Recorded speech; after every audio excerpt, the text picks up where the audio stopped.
My parents looked straight through me at their luxury gala and said, "Know your place." No seat was reserved for me. My name was not on the list. My brother's perfect wife, Victoria, leaned in close, the cloying scent of her expensive perfume filling the small space between us. She wore a smile that didn't reach her eyes and whispered, "Oh, Eleanor, we only save seats for those who bring value to the table." My brother did not defend me. He simply shrugged, adjusted his cufflinks, and told me to stop embarrassing them. So I stayed silent. I stood exactly where they pushed me. I let them pretend they did not even know me. What they did not know was that I was not there to be seen. I was there because someone else asked me to come, someone they had been trying desperately to impress all night. Seconds later, the atmosphere in the room shifted. Conversations stalled. People turned. A billionaire walked past my parents as if they did not exist. He stopped in front of me, shook my hand, and said, "We've been waiting to meet you, boss." The entire room froze. At that moment, my family realized something terrifying. They hadn't humiliated a nobody. They had humiliated the only person in the room who actually held power. But I am getting ahead of myself. Let me tell you how we got here. The gala was one of those charity events where the wealthy gather to convince themselves they are generous. The air in the ballroom was thick with the heavy, cloying scent of expensive lilies and generational wealth, a fragrance designed to make anyone with a modest bank account feel short of breath. Instead of warm conversation, the room was filled with the sharp, metallic clinking of silver against fine china. A rhythmic sound. It felt more like a countdown than a celebration. Every laugh sounded rehearsed. Each one echoed off the high ceilings with a hollow, glass-like quality. The light didn't just illuminate the room, it felt predatory. It reflected off every polished surface to expose even the smallest flaw in a person's attire or posture. Men stood in clusters discussing stock portfolios as casually as the weather, their eyes constantly scanning for someone more important to talk to. My family had organized this event. Well, technically, they were co-sponsors. My father loved to attach our family name to anything that made him look important. The Morrison Foundation Gala. It sounded noble, but it was mostly a networking opportunity disguised as philanthropy. I arrived alone. I wore a simple black dress with no designer label and no flashy jewelry. I had learned long ago that my family did not want me to stand out. They wanted me to disappear. The woman at the reception desk squinted at her tablet when I gave her my name. Morrison. I don't see Morrison on the guest list. Are you with one of the catering companies? I almost laughed. I'm here as a guest, I said calmly. Before she could question me further, my mother's voice cut through.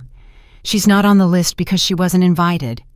My mother stood there in her emerald gown looking at me like a stain on an expensive carpet, something to be cleaned up and forgotten. Mom, I said, just one word, testing the waters.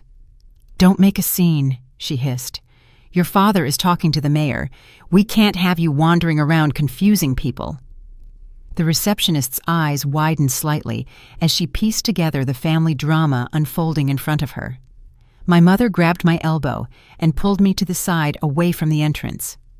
Why are you here? I specifically did not send you an invitation. I was invited, I said, just not by you.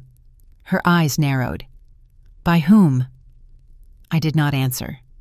Silence was more powerful than words with my mother. She hated not knowing things, and she hated it even more when I refused to give her the satisfaction. Go wait by the service entrance, she said finally. If you insist on being here, at least stay out of sight. We have important guests tonight. Important guests. That phrase had defined my entire childhood. My brother Derek was always paraded in front of important guests. Derek the lawyer, Derek the golden child, Derek who married Victoria, the perfect socialite with the perfect pedigree. I was the other one, the daughter who did not follow the path, the one who refused to go to law school, the one who disappeared for years and came back different. I was quieter and less willing to beg for scraps of affection. I found a spot near the wall, half hidden behind a pillar. From there I could see everything: my father shaking hands with politicians, my mother gliding through the crowd as if she owned every person in the room, Derek and Victoria holding court near the champagne fountain, accepting compliments like they were collecting taxes, Victoria caught my eye at one point. She smiled, but it was the kind of smile a cat gives a mouse. She whispered something to Derek, who glanced my way and shrugged. A few minutes later, the family gathered for a photograph. Victoria turned and waved me over. For a moment, I thought maybe she was being kind. "Could you move to the left?" she said when I approached. "You're in the background of the shot." My mother nodded. "Yes, dear, step aside. This is for the Foundation's annual report." I stepped aside. I always stepped aside. A waiter passed by and gave me a sympathetic look. I took a glass of water from his tray and thanked him. My phone buzzed in my clutch, a text message from a number I knew well. "I'm arriving in 10 minutes. Everything is ready. Are you sure about this?" I typed back one word, "Yes." I had spent 3 years building something in silence, 18-hour days, making decisions that would have made my family's heads spin if they had known, but they never asked. They assumed I was failing to meet their expectations. The MC announced the silent auction. People began drifting toward the tables. My mother was with the mayor's wife. My father was laughing too loudly at a partner's joke. And then I heard it, the shift in conversation. The sudden hush that spreads through a room when someone truly powerful arrives. "Is that him?" someone whispered. "The Morrison family has been trying to get a meeting with him for months." I knew who they were talking about. Marcus Hale, the founder of one of the largest investment funds in the country. He could make or break companies with a single call. My father practically sprinted across the room. My mother was right behind him. Derek straightened his tie and Victoria checked her reflection in a passing mirror. They all wanted his attention. And then he walked right past them. He walked past the mayor, past the CEO of the largest bank in the state, and past everyone who had positioned themselves to intercept him. He walked directly to me. He approached the woman standing half hidden behind a pillar holding a glass of water, wearing a simple black dress with no label. He extended his hand. His voice was clear enough for everyone nearby to hear. "We've been waiting to meet you, boss. The board is ready whenever you are." The entire room froze. My father's champagne glass hung halfway to his lips. My mother's smile turned to stone. Victoria's perfect composure cracked like thin ice. Derek stared at me as if he had never seen me before. In that moment, they all realized the same terrifying truth. They had spent the entire evening treating me like a housemaid. They had told me to know my place, and they had no idea that my place was at the very top of the hierarchy they had been desperately trying to climb. I looked at my family. I saw the confusion, the disbelief, and the dawning horror. I did not smile. I did not gloat. I simply nodded to the man in front of me. "Thank you for coming," I said. "We have a lot to discuss." I walked away with him, leaving my family standing in the wreckage of everything they thought they knew about me. They still thought I was the useless one. That misunderstanding would cost them everything. The silence lasted exactly 4 seconds. I counted. 4 seconds of complete stillness while the room tried to process what had just happened. Then the whispers started low at first, like wind rustling through leaves, then louder and more urgent. Did he just call her boss? Who is she? I thought she was with the catering staff. I did not turn around. I walked beside Marcus Hale, one of the most powerful investors on the East Coast, keeping my eyes forward. Behind me, I could feel my family's stares like heat on my back. "That was quite an entrance," Marcus murmured. "Your family looks like they've seen a ghost." "They've spent years pretending I don't exist," I replied. "Tonight they're learning that ghosts can be very inconvenient." We had barely made it 10 steps before my mother's heels clicked rapidly on the marble floor. "Excuse me." Her voice was bright, too bright, the voice she used when trying to control a situation. "Mr. Hale, I don't believe we've been properly introduced. I'm Patricia Morrison. My husband and I are co-chairs of tonight's foundation." Marcus stopped and turned. His expression was polite but distant, the kind of look you give someone who is wasting your time. "Mrs. Morrison," he said. "Yes, I received your invitations. Several of them, actually." My mother's smile flickered. She had sent him at least a dozen requests for meetings over the past 6 months. He had declined every single one. "We would be honored if you could join our table for dinner," she continued. I'd love to discuss some investment opportunities that might interest you. I appreciate the offer, Marcus said, but I'm afraid I already have dinner plans. He glanced at me. Eleanor and I have a working session scheduled. Eleanor, not your daughter, not this young woman. He used my name as an equal. My mother's composure finally cracked. Eleanor.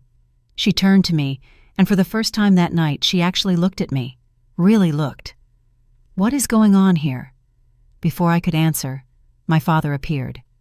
Derek and Victoria were right behind him, forming a wall of family concern that had nothing to do with actual concern for me. There seems to be some confusion, my father said. His voice was calm, but I could see the vein pulsing in his forehead. He hated being confused in public. He hated being excluded even more. Mr. Hale, I'm not sure what my daughter has told you, but I can assure you that any business dealings would be better conducted through our family's firm. Eleanor doesn't have experience with what? Marcus interrupted. His tone was still polite, but there was steel underneath. With founding a company, with building one of the fastest-growing tech platforms in the country, with managing a team of 300 employees. He paused, letting the silence hang. Because she seems to have quite a bit of experience with all of those things. The color drained from my mother's face. Derek stepped forward. I'm sorry, there must be some mistake. Eleanor doesn't run a company. She's... He stopped. He actually didn't know what I did. She's what? Marcus asked. A housemaid, a caterer. That's certainly how your family has been treating her tonight. The accusation hung in the air like smoke. Victoria stepped forward, her smile as flawless and rigid as porcelain. She met Marcus's gaze with practiced ease and said, Mr. Hale, surely this is just a charming little misunderstanding. Why don't we all sit down somewhere private and sort this out? I'm sure Eleanor would feel much more secure having her family's prestige behind whatever project she's been working on. She reached out to touch his arm, a calculated display of social grace. Marcus took a half step back, neatly avoiding the contact. I prefer to speak with decision-makers directly, he said, and the decision-maker in this room is Eleanor. He turned to me. The board members are waiting in the private lounge. Shall we? I nodded. Yes, let's go. My father grabbed my elbow. Eleanor, stop. You can't just walk away from us. I looked down at his hand, then up at his face. I've been walking away from you for years, Dad. You just never noticed because you weren't watching. I pulled my arm free and followed Marcus. Behind me, I heard my mother hissing at my father. Did you know about this? She never told us because we never asked, Derek said quietly. It was the first honest thing he had said all night. The private lounge was smaller than the main ballroom, but just as elegant. 3 men and 2 women, the board of Nexus Capital, stood when we entered. Ms. Morrison, one of them said. Margaret Miller, who ran their core operations. Thank you for agreeing to meet tonight. We know this venue is unconventional. Margaret, I said, shaking her hand, I appreciate you all making the trip. We sat down to discuss the acquisition. My company, Meridian Technologies, had developed a software platform that had grown from a startup in my apartment to a major player in the enterprise market. Nexus Capital wanted in. The deal we were negotiating would value my company at $800 million. $800 million. My family had spent years telling me I was a failure. They had no idea I had been building an empire while they were busy excluding me from their dinner parties. The meeting lasted 40 minutes. When it was over, Marcus walked me back toward the main ballroom. Your family is still out there, he warned. They've been watching the door like hawks. I know. You could avoid them. Leave through the service entrance. I smiled slightly. That's what they've always wanted me to do. Disappear. Not tonight. We emerged. My family spotted me immediately. My mother marched over. Eleanor, we need to talk. Now. No, I said. We don't. You can't just dismiss us like you dismissed me. I met her eyes. Like you told me to wait by the service entrance. Like you left me out of the family photo. I kept my voice low. Every word landed like a stone. I've spent my entire life being dismissed by this family. Tonight is different. Victoria pushed forward, her eyes flashing with a mix of fear and condescension. You're being so unnecessarily dramatic, Eleanor. You clearly don't understand how the real world operates. A girl your age playing at being a CEO, it's cute, really. But let Derek look over the contracts before you sign something that makes the Morrison name look foolish. The contracts are already agreed upon, I said, and I don't need Derek's help. I haven't needed any of you for a very long time. A man approached someone from Marcus's team and handed me an envelope. Ms. Morrison, the preliminary term sheet for your review. I took the envelope. My father stared at it as if it might explode. What is that? What terms? That's none of your concern. For the first time in my life, I saw fear in my father's eyes. Not anger, fear. He was beginning to understand that I was not the person he thought I was. Eleanor, he said carefully, whatever is happening here, we should discuss it as a family. We can help you. We can advise you. You want to help me? I tilted my head. Where was that help when I was starting my company and you told me I was throwing my life away? Where was that advice when I asked for a small loan and you said I didn't deserve family money? Where was any of this concern when you stopped inviting me to Christmas dinner? The words hung between us. My mother's face was red. That's not fair. We were trying to motivate you. You were trying to erase me, I said, and you almost succeeded. I turned to leave. Wait, Derek said. He stepped toward me, and for a moment, he looked like the brother I remembered from childhood, before Victoria, before our parents turned him into a showpiece. Eleanor, I didn't know. Why didn't you tell me? I looked at him for a long moment. Because you never asked Derek. Not once in 3 years did you ask me how I was doing. You were too busy being the golden child to notice that your sister was building something real. He opened his mouth to respond, but I was already walking away. The room felt different now. The whispers were no longer about dismissal. They were whispers of curiosity, of respect, of sudden recognition. I was no longer the invisible Morrison daughter. I was someone they wanted to know. At the exit, my phone buzzed. A text from my assistant. 3 journalists have already called asking for interviews. What should I tell them? I typed back. Tell them the Morrison family's housemaid is unavailable for comment. I walked out into the night, leaving the hierarchy behind. The morning after the gala, I woke to 47 missed calls. 31 from my mother, 12 from my father, and 4 from Derek. Victoria predictably had remained silent. I ignored them all. I didn't need to hear their panic to know it was happening. The story had already breached their social circles. The invisible Morrison daughter was the CEO Marcus Hale had been waiting for. The housemaid was actually the power in the room. The first real confrontation came at my office later that morning. I was in a leadership meeting when my assistant knocked, looking nervous. Ms. Morrison, your brother is here. He says it's urgent. Tell him I'm in a meeting, I said. He can wait. I made him wait 45 minutes. It was petty, perhaps, but a fraction of the time I had spent waiting for them to notice me. When I finally entered the conference room, Derek was pacing by the window. He looked exhausted, the dark circles under his eyes, a sharp contrast to his usual polished image. Eleanor, he started, his voice strained. You didn't answer our calls. I've been busy running a company, Derek, something you only realized I possessed 12 hours ago. Look, things are getting out of control, he said, ignoring the jab. People are talking. Victoria's charity board is asking questions. Dad's partners are making jokes about hidden heirs. This is damaging our reputation. I leaned back, unimpressed. Your reputation, Derek, not mine. You're still a Morrison. Am I? According to Mom, I wasn't even invited. According to Victoria, I was there to serve. You didn't care about the Morrison name when I was being treated like garbage. You only care now because the garbage turned out to be gold. Derek flinched. He had no defense. Mom and Dad want to talk, properly. They want to understand how this happened. They want to understand how to use my success to fix their image, I corrected. I owe them nothing. Now, if you'll excuse me, I have a company to run. I showed him out before he could say another word. But Derek was only the beginning. Later that afternoon, Margaret Miller from Nexus Capital stopped by unannounced. "Your father has been reaching out to Marcus," she said, settling into the chair across from my desk. "He's trying to insert his firm's legal services into the acquisition deal. He even implied you might be in over your head and could use his experienced guidance."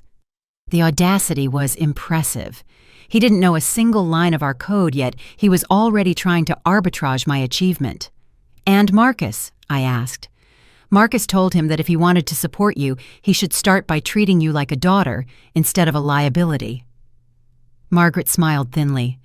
"But you should be prepared. The business press has caught the scent of the family drama. Richard Hayes from the Tribune is already asking for a profile." The world was starting to ask questions my family never bothered to ask.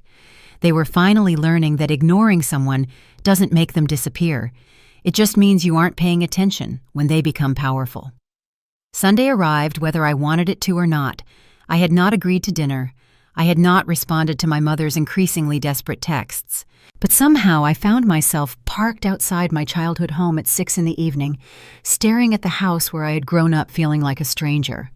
The Morrison estate was impressive by any standard, a Georgian colonial on 4 acres of manicured lawn. My father had bought it when Derek was born, declaring it the perfect place to raise a family. What he meant was the perfect place to project an image of success. I had not been inside in 2 years. The door opened before I could knock.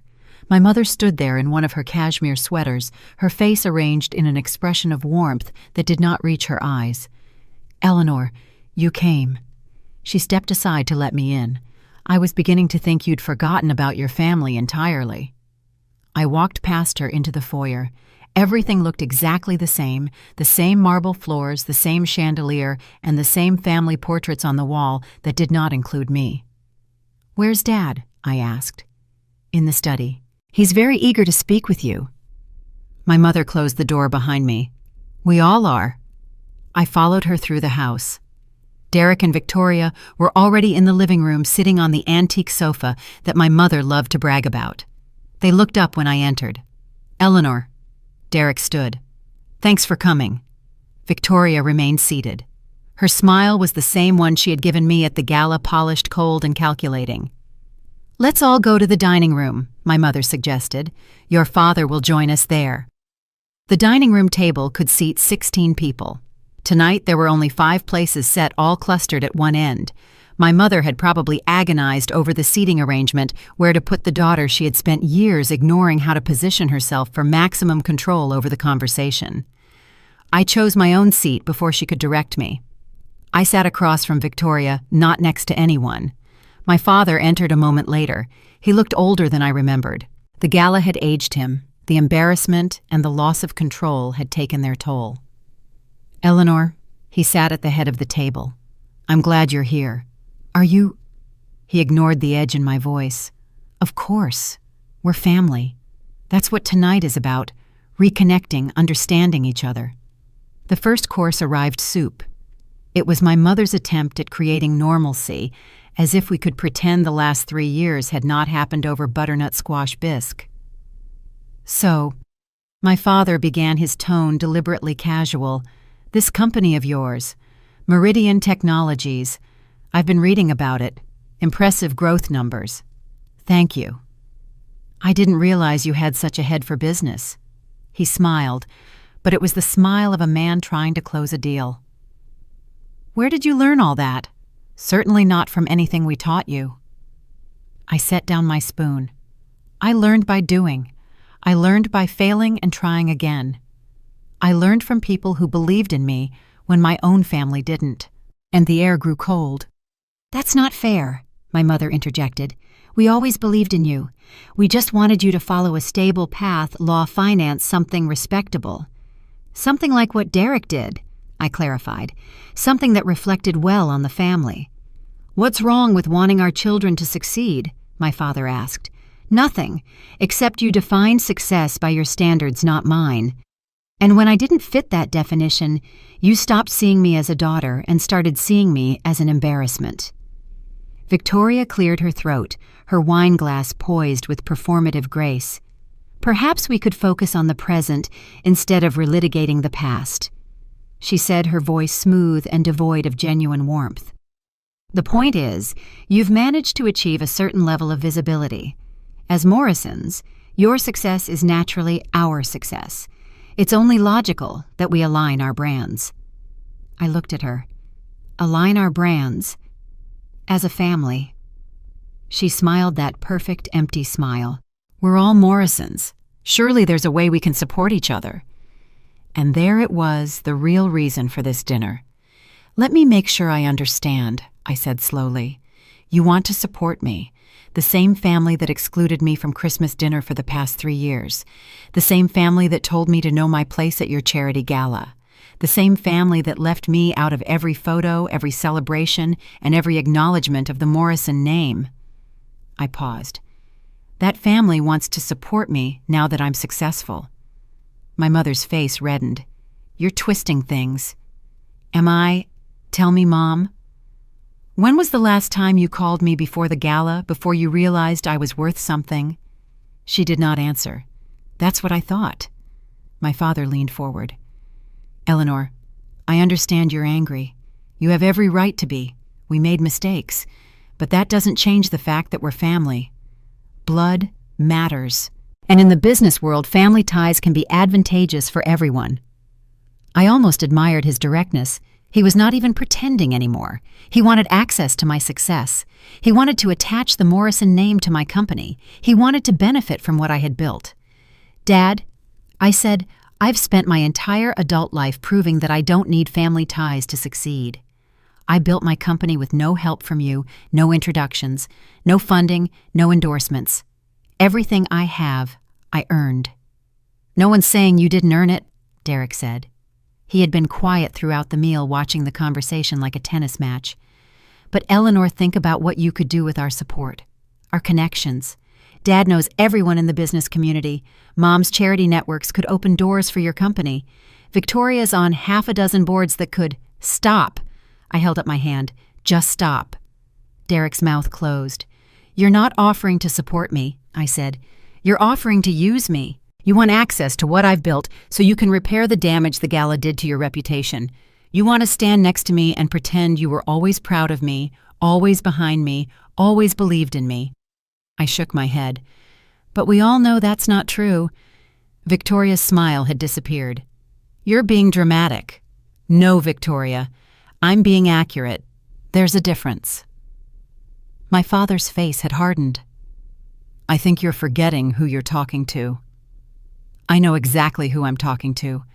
I'm talking to the people who raised me to believe I was worthless, who compared me unfavorably to my brother at every opportunity, who stopped inviting me to family events because I made them uncomfortable."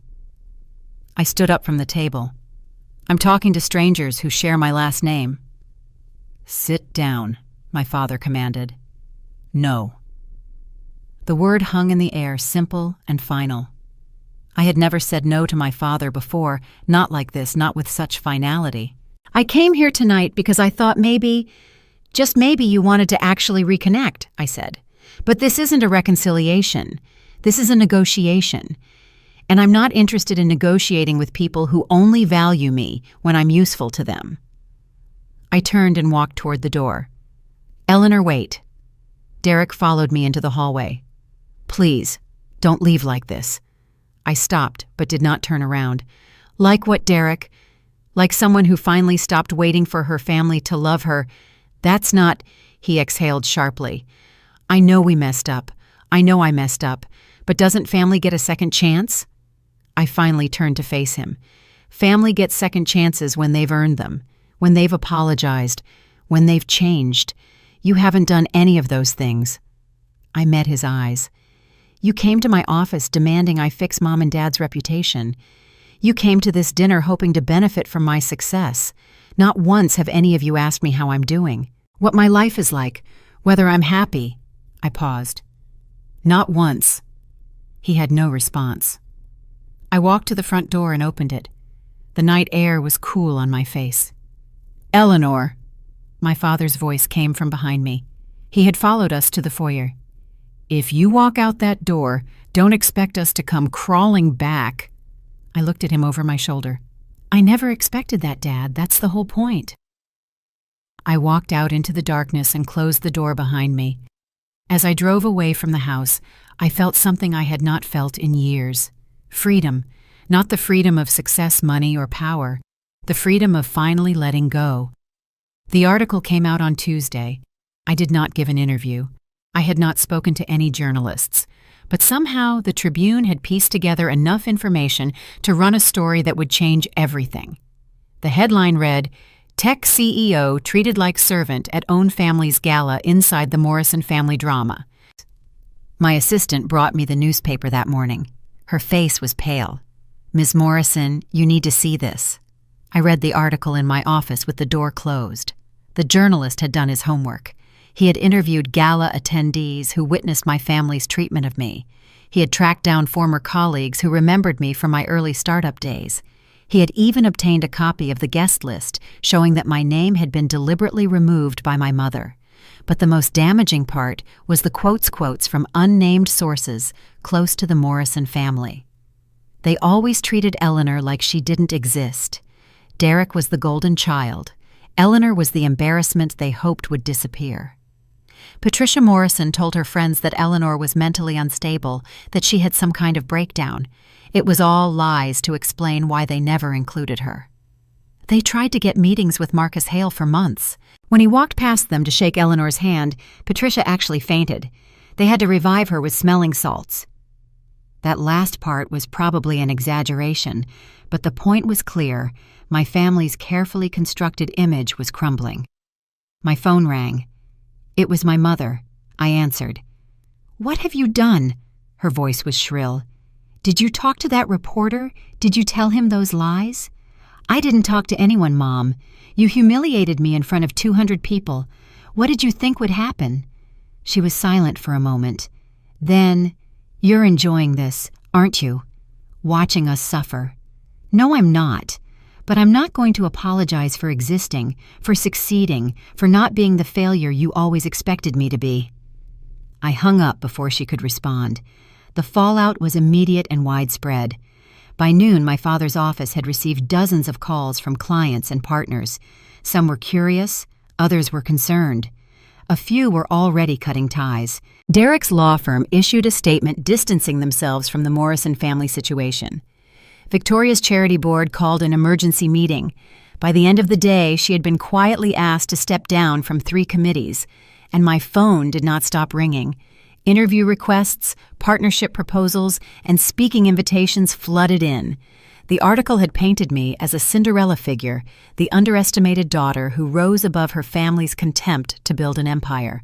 People loved that story, but I was not interested in capitalizing on my family's downfall. I released a brief statement through my PR team. Meridian Technologies is focused on our work and our customers. I have no comment on personal family matters. I wish my family well. It was diplomatic and gracious, and it made my family look even worse by comparison. That evening, I received an unexpected visitor at my apartment. The doorman called up to announce that a Victoria Morrison was in the lobby, demanding to see me. I told him to send her up. Victoria arrived, looking nothing like her usual polished self. Her hair was disheveled, her makeup was smudged, and she had clearly been crying. She stormed into my apartment, her eyes wild with a mix of fury and desperation. "How could you?" she shrieked, her voice cracking. "How could you do this to us?" "I didn't do anything, Victoria. The world did it because you treated me like garbage in front of witnesses. Don't play innocent. You planned this. You wanted to destroy us." I walked to my kitchen and poured myself a glass of water. "If I wanted to destroy you, I would have done it years ago. I had every opportunity, every reason." I turned to face her. "But I didn't, because unlike you, I don't base my self-worth on tearing other people down." "Your mother is in the hospital," she said, her voice dropping to a harsh whisper. "She collapsed this afternoon. Stress, anxiety. The doctors say she needs rest. This is crushing her." For a moment, I felt something, a twinge of the old guilt. Then I remembered the years of being ignored, the holidays excluded, and the constant message that I was not enough. "I'm sorry to hear that," I said carefully, "but her health is not my responsibility, and neither is the family's reputation." "How can you be so cold?" "I'm not cold, Victoria. I'm tired." I set down my glass. I spent my entire life trying to earn my family's love, and no matter what I did, it was never enough. When you finally saw me, you didn't feel proud. You felt threatened. You felt like I was stealing something that belonged to you. Victoria opened her mouth to argue, then closed it. Her eyes narrowed as she looked around my apartment, searching for a price tag on everything: the art, the view, the sheer evidence of my independence. Her mask finally crackled, revealing the cold, transactional soul beneath. "What do you want?" she asked quietly, her tone shifting from outrage to a sharp, icy negotiation. "Everyone has a price, Eleanor. Just tell me what it will take to make this go away. Is it a seat on a board, a penthouse? Just give me the number so we can put this unpleasantness behind us." "Nothing. I don't want anything from you." "Everyone wants something." "Not me. Not anymore." I walked to the door and opened it. "I think you should leave." Victoria gathered what remained of her dignity and walked to the threshold. She paused, looking at me with a hatred that was finally honest. "This isn't over," she said. "Yes, it is. You just don't know it yet." I closed the door behind her and leaned against it for a moment. The war was over. I had not fired a single shot. I had simply stopped protecting people who had never protected me. I had let the truth speak for itself, and the truth was devastating.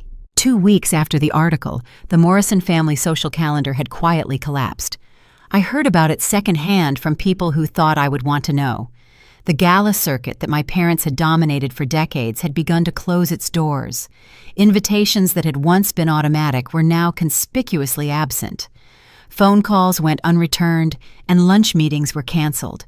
The power they had spent their lives cultivating was slipping away. And I had not lifted a finger.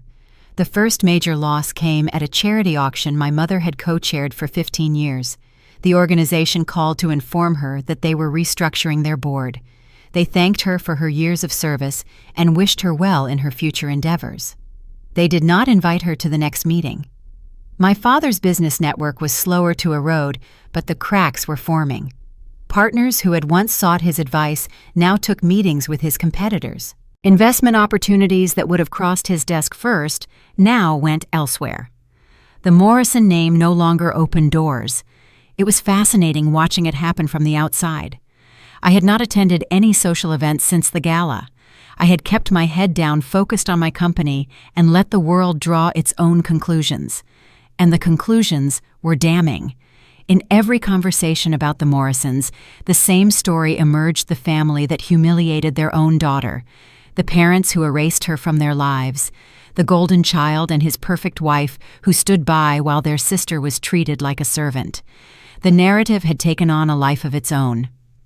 Derek called me on a Friday afternoon. I was in a board meeting, so I let it go to voicemail. When I listened to it later, his voice sounded hollow. "Eleanor, it's me. I know you don't want to hear from me, but I need to talk to you. Not about Mom and Dad, not about the article, just about us." A long pause. "I remember when we were kids, before everything got complicated. You used to look up to me. I used to protect you." Another pause. "I don't know when I stopped. I don't know when I became the person who stood by while they hurt you. But I'm sorry. I'm truly sorry. Please call me back." I saved the message, but did not call him back. The following week brought more fallout. Victoria's designer friends had stopped inviting her to their exclusive events. Her Instagram following, once a point of pride, began to decline as brands quietly distanced themselves. She tried to pivot. She posted about mental health awareness, about family struggles, and about the importance of supporting loved ones. The comments were brutal. "Where was this support for your sister-in-law? Easy to talk about family when you're trying to save your image. This feels fake. Try again." I did not post anything. I did not engage with the public narrative. I simply continued to build my company and live my life. But the universe was not done with the Morrison family. The final blow came at the annual Chamber of Commerce dinner, an event my father had attended for 30 years. He arrived in his best suit, expecting to network and rebuild. Instead, he found himself standing alone. I was not there to witness it, but multiple people told me about it afterward, how my father approached his usual circle of business contacts and found their conversations already complete, how he tried to join discussions that politely shut him out, and how he spent the evening nursing a single glass of whiskey while the room moved around him like water flowing around a stone. He left early. It was the first time anyone could remember him leaving a social event before the last speech. When he got home, my mother was waiting with news of her own. Her oldest friend, a woman she had known since college, had called to say that she would not be able to attend my mother's birthday lunch next month, scheduling conflicts. Nothing personal. Everything was personal. The phone rang at my apartment that evening. It was Derek again. This time I answered. "Eleanor." His voice was raw. "I don't know what to do." "About what?" "About any of this. About Mom and Dad. About Victoria. About the fact that our family is falling apart, and I feel as if it's my fault." "It's not your fault, Derek. Not entirely." "Then whose fault is it?" I considered my answer carefully. "It's everyone's fault and no one's fault. It's the result of years of choices. Choices to favor one child over another, choices to value image over authenticity, and choices to punish nonconformity instead of celebrating it. I didn't choose those things. Didn't you? Every time you accepted their praise without questioning why I didn't receive any, every time you participated in family events without asking why I wasn't there, and every time you chose silence over speaking up." I paused. Those were choices, Derek, small ones, but they added up. He was quiet for a long time. "Can we meet?" he asked finally. "Not at the house, not with Mom and Dad. Just us, like it used to be. I don't know if we can go back to how it used to be." "Then can we start something new?" I thought about it, really thought about it. "Maybe," I said, "but not yet. I need more time." "Okay." He accepted it without argument. "I'll wait." After we hung up, I sat in my living room and watched the city lights below. The room had stopped listening to my family. The social power they had cultivated for decades had evaporated like morning dew, but I did not feel victorious. I felt tired and a little sad, because underneath all the betrayal and the hurt and the years of exclusion, there had once been something real, a family. Imperfect, yes. Dysfunctional, certainly. But a family nonetheless. And now that family was in ruins, I had not destroyed them. They had destroyed themselves. But watching it happen brought me no joy, only the quiet recognition that some things once broken can never be repaired. The Nexus Capital deal closed on a Thursday morning. I sat in the mahogany-lined conference room of their headquarters, surrounded by a phalanx of legal counsel and senior executives. There were no grand speeches, only the quiet, efficient scratch of fountain pens on heavy paper. We were finalizing the Series C investment, round a move that officially valued Meridian Technologies at $850 million. More than the valuation, it was the voting rights and board composition that settled the power dynamic. I had maintained a controlling interest. I was the one with the final authority. Marcus Hale pushed the final signature page toward me. His eyes met mine with a look of professional kinship. "The term sheet is finalized, Eleanor," Marcus said, his voice carrying across the room. "The board has given its unanimous approval. As of this moment, the capital injection is cleared for wire transfer." I didn't smile. I didn't need to. I simply glanced at my lead counsel, who gave a brief, sharp nod. "The liquidity preferences and anti-dilution clauses are exactly where we discussed," I said calmly. My voice was steady, the voice of someone who didn't need to explain herself. "I'm comfortable moving forward under these terms." "Congratulations, Ms. Morrison," one of the board members added, a man known for being impossible to impress. "The final authority rests with you. We're looking forward to seeing how you scale the international operations." "Thank you," I replied. Just 2 words. No boast, no explanation. The news hit the financial wires within the hour. By the time I reached my car, the Wall Street Journal had already published the headline, Meridian Technologies Hits Unicorn Valuation in Nexus-Led Round. My phone was a constant vibration of notifications. Congratulations from mentors, industry peers, and people who had ignored my emails 3 years ago. My family remained silent. I felt the silence like a cold draft, but I pushed it aside. That evening, I hosted a small dinner at my apartment for my core leadership team, the people who had been in the trenches with me when we were surviving on nothing but caffeine and private beta testing. Maya, my COO, raised a glass of vintage champagne. To Eleanor, who kept the controlling interest when everyone told her to sell, who built a unicorn while the world looked the other way. The room toasted. I felt a brief flash of genuine warmth. "We built this," I said. "The equity belongs to the people in this room." Then my phone buzzed with a text from Derek. "Congratulations on the deal. I saw the WSJ alert. I'm proud of you." I stared at the screen for a long moment. He was proud now that the valuation was public record, now that my success was vetted and verified by the most powerful institutions in the country. The next morning, the official claim arrived. A formal letter on heavy cream stationery hand-delivered to my office. "Dear Eleanor, we write to congratulate you on your recent business success. Your achievement reflects well on the Morrison family name. We would like to propose a meeting to discuss how we might support each other going forward. There are opportunities for strategic partnership. We believe working together would present a united front." I read it once, noted the lack of an apology, and recognized the strategy. It wasn't a letter from parents. It was an attempt at a reputation arbitrage. They wanted to borrow my new institutional credibility to fix their own sinking brand. I called Sandra in. "Draft a reply, 3 sentences. What would you like to say, Ms. Morrison? Thank you for the letter. I have no interest in any cross-promotional ventures or partnerships with the Morrison family firms. I wish you well." "Should I include warm regards?" Sandra asked. "No," I said, looking out at the city I now had a stake in. "Just my name, Eleanor." The truth was now official. I wasn't just a daughter who didn't fit in. I was a founder with a fiduciary responsibility to a multi-million-dollar empire. And for the first time, the hole where my family should have been didn't feel like a wound. It just felt like empty space in a room I had outgrown. The Morrison family imploded on a Sunday. I was not there to witness it. I heard about it later from Derek in a phone conversation that lasted 3 hours. It started at brunch. My parents had invited Derek and Victoria to discuss strategy, how to recover from the social exile, how to repair the family image, and how to approach me again from a different angle. But somewhere between the mimosas and the eggs, Benedict Victoria finally cracked. After years of performing, years of being the perfect wife and the flawless socialite, the woman who held the Morrison family together through sheer force of will finally came undone.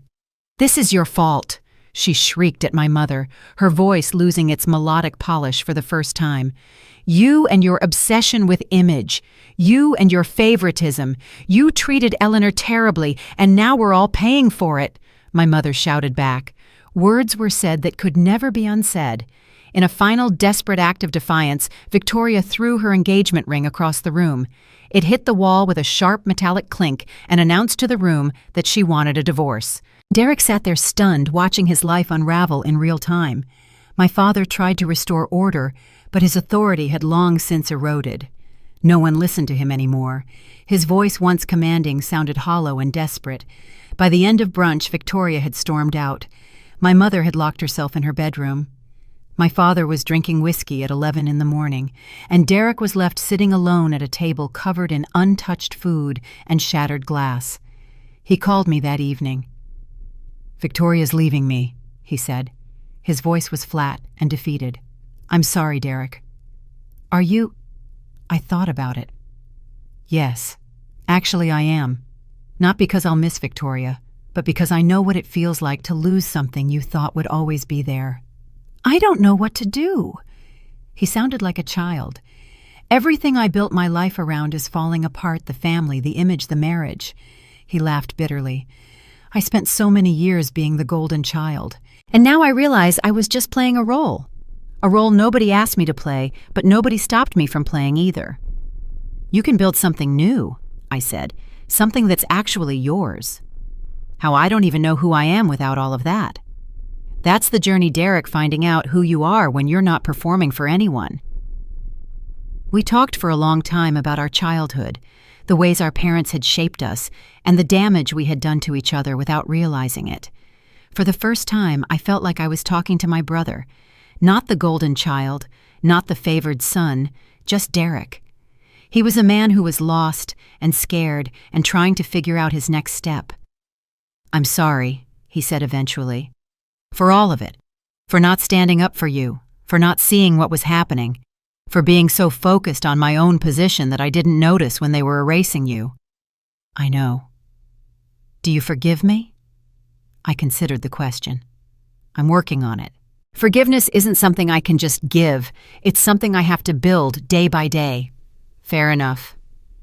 After we hung up, I thought about the masks we all wear, the roles we play to survive our families, and the identities we construct to protect ourselves from rejection. Victoria's mask had finally shattered. Derek's was cracking. My parents' masks were still firmly in place, but they were performing for an empty room. And me, I had spent years building my own mask, the successful businesswoman who did not need anyone, the independent CEO who was above petty family drama, and the strong survivor who had transcended her painful past. But underneath that mask was still a woman who wished her mother had hugged her more, who wished her father had noticed her achievements before they were validated by the world, and who wished her family had been a family. I did not need them anymore. That was true. But needing and wanting were different things, and sometimes late at night, I still wanted. 3 months after the gala, my mother made one final attempt. She showed up at my office unannounced, dressed in her most elegant suit and carrying a gift bag from an expensive jewelry store.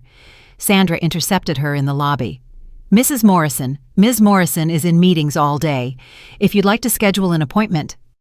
"I don't need an appointment to see my own daughter." I heard about the confrontation and made a decision. I would see her one last time. She entered my office like a queen, surveying conquered territory, looking at the furniture, the view, and the evidence of my success. "This is quite impressive," she said. "You've done well for yourself." "Thank you." She set the gift bag on my desk. "I brought you something, a peace offering." I did not touch it. "Eleanor." She sat down across from me, arranging herself with practiced grace. "We need to talk, really talk, like mother and daughter." "I'm listening." "I know things have been difficult between us. I know you feel that your father and I didn't support you the way we should have." She paused. "But you have to understand, we only wanted what was best for you. We pushed you because we saw your potential. We were hard on you because we knew you could do great things. That's not what happened, and we both know it." Her composure flickered. "Excuse me. You didn't push me because you saw my potential. You ignored me because I didn't fit your vision of what a Morrison daughter should be. You favored Derek because he was easy, he followed the path, and he made you look good." I kept my voice calm. I was difficult. I asked questions. I went my own way. And instead of celebrating that, you treated it as a betrayal. That's not fair. Maybe not. But it's true. My mother's eyes hardened. "I didn't come here to be lectured." "Why did you come?" She reached for the gift bag and pulled out a velvet box. Inside was a diamond necklace, beautiful, expensive, and exactly the kind of thing she would have bought to smooth over a problem without actually addressing it. "I came to give you this," she said, "and to invite you to Christmas dinner. Your father and I have discussed it. We want you there, as part of the family." I looked at the necklace, at the diamonds glittering under the office lights. "Mom," I said slowly, "do you know what I would have given 5 years ago for an invitation to Christmas dinner?" She blinked, confused by the question. "I would have given anything. Any amount of money, any achievement, just to feel like I belonged somewhere." I closed the velvet box. "But you never invited me. You only want me now because my success reflects on you, because you can point to me at parties and say, 'That's my daughter, the CEO,' because you need me to repair the damage to your reputation. That's not—" "Yes, it is, and we both know it. I pushed the jewelry box back across the desk. I don't want your gifts. I don't need your approval. I've spent the last 3 years building a life without either one. My mother's face had gone pale. You're punishing us. No, I'm setting boundaries. There's a difference. I stood up. I'm not going to Christmas dinner. I'm not going to pretend that we have a relationship when we don't. And I'm not going to let you use my success to rehabilitate your image. You're throwing away your family. I'm not throwing anything away. I'm just acknowledging what was already gone. I walked to the door and opened it. Sandra will show you out. My mother gathered her gift bag and stood. Her dignity was intact, but barely. At the doorway, she paused. You'll regret this, she said. When you're older, and you realize you have no one, you'll regret pushing us away. Maybe, I said, but I'd rather be alone by choice than tolerated by obligation. She left without another word. I stood in my office after she was gone, looking out at the city. She was wrong about one thing. I was not alone. I had friends, colleagues, and people who had chosen to be in my life and whom I had chosen in return. Family is not just blood. Family is who shows up. A year passed. The Morrison family social collapse was complete. My parents were no longer invited to the events they had once dominated. My father's business network had largely evaporated. My mother's charity connections had moved on to newer, shinier socialites who had no baggage. They still had money, they still had the house, but they had lost the one thing that mattered most to them: status. I watched it happen from a distance. Derek, to his credit, had used the crisis as an opportunity to rebuild himself. The divorce was finalized. He left his father's firm and took a job at a legal aid organization. The pay was less and the prestige was non-existent, but he seemed happier than I had ever seen him. We met for coffee occasionally. It was awkward at first, then gradually it became more comfortable. I'm seeing a therapist, he told me one afternoon. Working through a lot of stuff, about Mom and Dad, about Victoria, and about us. That's good. She says I need to stop trying to earn approval and start figuring out what I actually want. He smiled ruefully. Turns out I spent 40 years never asking myself that question. It's not too late to start. No, he agreed. It's not. We did not become best friends. Too much history and too much damage remained. But we built something new, something honest. It was a relationship between two adults who had survived the same dysfunctional family and were both trying to do better. Our parents did not change. I received occasional letters from them, formal and distant. They always contained an undertone of expectation that I would eventually return to the fold. I responded to none of them. On the anniversary of the gala, I got a call from Marcus Hale. Eleanor, how are you? Busy, but good. I wanted to let you know something. Your father approached me again. I felt my stomach tighten. What did he want? An introduction to our portfolio company CEOs. He positioned it as wanting to make amends with you by helping your professional network. And you said, I said that Eleanor Morrison was fully capable of building her own network, and that if he wanted to make amends, perhaps he should start by actually talking to his daughter instead of trying to manipulate business connections. Marcus paused. Was that okay? That was perfect. After we hung up, I thought about my father's strategy. He was still trying to control the narrative, still trying to insert himself into my success, and still unable to see me as anything other than an extension of himself. Some people never change. I had made peace with that. The final confrontation came unexpectedly. My father had a heart attack, nothing fatal but serious enough to land him in the hospital for a week. Derek called to tell me. You should come, he said. Not for him, for yourself. I don't know. Eleanor. His voice was gentle. You'll have to face them eventually. Might as well do it while he's too weak to yell. It was a dark joke, but I laughed anyway. I went to the hospital that evening. My mother was in the waiting room, looking older than I had ever seen her. The past year had taken its toll. Her hair was grayer, her posture was less regal, and she looked like a woman who had lost more than she had ever imagined possible. Eleanor, she stood when she saw me. You came. How is he? Stable. The doctors say he'll recover, but he needs rest and less stress." She looked at me. "Seeing you might help, or it might make things worse. I honestly don't know anymore." It was the most honest thing she had ever said to me. I went into my father's room alone. He was hooked up to monitors, looking smaller somehow in the hospital bed than he had ever seemed in his office or his study. The great William Morrison was reduced to a man in a hospital gown with tubes in his arms. "Eleanor," his voice was weak, "you came. Derek asked me to. I'm glad." I sat in the chair beside his bed. We were silent for a long moment. "I've been thinking," he said finally, "while I've been lying here about a lot of things." He coughed weakly. "About you." "What about me?" "About how wrong I was." He looked at me, and for the first time I saw something genuine in his eyes. Not manipulation or calculation, just sadness. I built my whole life around control, controlling the business, controlling the family, and controlling how the world saw us. He shook his head, and in the process, I lost the one person who never cared about any of that. "Dad, let me finish." He took a shaky breath. "You were always different from Derek. More independent, more stubborn. You didn't need our approval, and that terrified me. I didn't know how to be a father to someone I couldn't control." "So you stopped trying?" "Yes." The word was heavy. "And that's the worst thing I've ever done. Worse than any business failure, worse than any social embarrassment." He reached for my hand. "I'm sorry, Eleanor. I know it's too late. I know saying it doesn't undo 20 years of damage, but I needed you to know." I looked at his hand on mine, wrinkled and spotted with age. It was the hand of a man who was finally facing his mortality. "I appreciate you saying that," I said carefully, "but I don't know if I can forgive you. Not yet."